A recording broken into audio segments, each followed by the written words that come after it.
Question number 16 में a block with mass m is connected by a massless spring with stiffness constant k to a rigid wall and moves without friction on a horizontal surface. तो diagram बना लेते हैं एक छोटा सा. The block is connected with a spring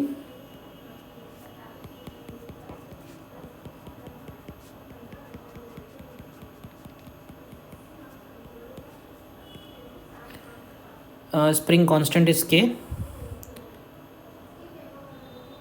Block oscillates with small amplitude a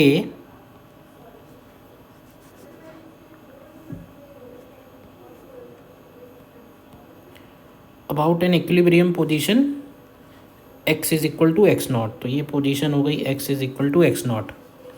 Consider the two cases when the block is at x naught, when the block is at x naught plus a. In both cases, a particle with mass m is softly placed on the block, after which they stick together. Which of the following statements are true about the motion of mass placed on the. ठीक है, the A part में कह रहा है the amplitude of oscillation in the first case changes by a factor this, whereas in second case it remains unchanged. तो देखो है क्या, पहले केस में यानी जब ये ब्लॉक मीन पोजीशन पे है और मीन पोजीशन पे हम एक दूसरा ब्लॉक इसके ऊपर रख रहे हैं जो इसके ऊपर एक तरह से स्टिक कर जा रहा है. तो अब देखो है क्या, दूसरा ब्लॉक जो रख रहे हैं उसकी वेलोसिटी 0 है और ये जो मूव कर रहा है ये मूव कर रहा है ए ओमेगा नॉट से. तो इसमें हम लोग मोमेंटम कंजर्वेशन लगाएंगे और जिसके बाद में ये दोनों एक कॉमन वेलोसिटी गेन कर लेंगे.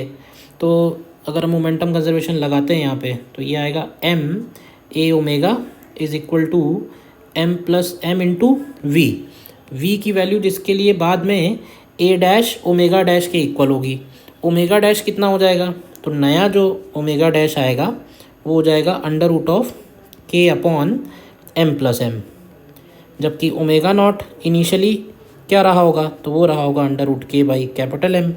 तो ये सारी वैल्यूज़ इसमें आप पुट करो m plus m into A dash omega dash. तो यहाँ से आपको a डैश की वैल्यू मिलेगी capital A times under root of m upon m plus m. यानी फर्स्ट केस में तो एम्पलीट्यूड डिक्रीज़ हो जा रहा है, ठीक है ना. सेकंड केस में क्या हो रहा है, सेकंड केस में जब ये मास एक्सट्रीम पोजीशन पे है तब ऐसा हो रहा है. एक्सट्रीम पोजीशन मतलब x नॉट प्लस a, और एक्सट्रीम पोजीशन पे अगर हम इसको रखते हैं v0 पे तो क्या है, एक्सट्रीम पोजीशन पे कैपिटल M का भी वेलोसिटी 0 ही है, कैपिटल M का वेलोसिटी भी 0 ही है. तो अगर कैपिटल M का वेलोसिटी 0 है और 0 वेलोसिटी पे रख रहे हैं तो कोई भी एनर्जी का लॉस नहीं रहेगा, यानी कि जो नया एम्पलीट्यूड होगा वो कैपिटल A के बराबर ही आएगा. तो सेकंड केस में ये रिमेन अनचेंज होगा, तो इसका मतलब ए ऑप्शन तो करेक्ट है. फिर बी में कह रहा है final time period of oscillation in the both cases is same. ठीक बात है, वो तो टोटल मास और स्प्रिंग कांस्टेंट पर डिपेंड करेगा. फिर में कह रहा है सी में कह रहा है total energy decreases in both the cases. तो दोनों केस में डिक्रीज नहीं हो रही है total energy, actually first case में डिक्रीज हो रही है क्योंकि उसमें इन इलास्टिक कोलिजन हो रहा है.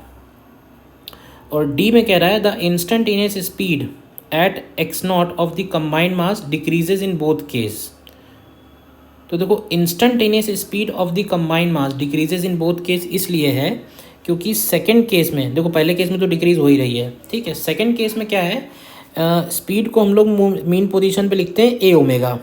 तो सेकंड केस में ए तो सेम है, ए तो सेम रह रहा है, लेकिन ओमेगा तो डिक्रीज़ हो रहा है ना मास बढ़ने की वजह से. तो अगर ओमेगा डिक्रीज़ हो रहा है तो मैक्सिमम स्पीड तो डिक्रीज़ हो ही जाएगी. तो स्पीड मैक्सिमम वाली डिक्रीज़ हो रही है लेकिन टोटल एनर्जी नहीं हो रही है क्योंकि वो मास ज़्यादा हो गया ना, हाफ mv स्क्वायर से अगर निकालेंगे तो मास ज़्यादा हो गया है. तो ए बी और डी सही है इसका.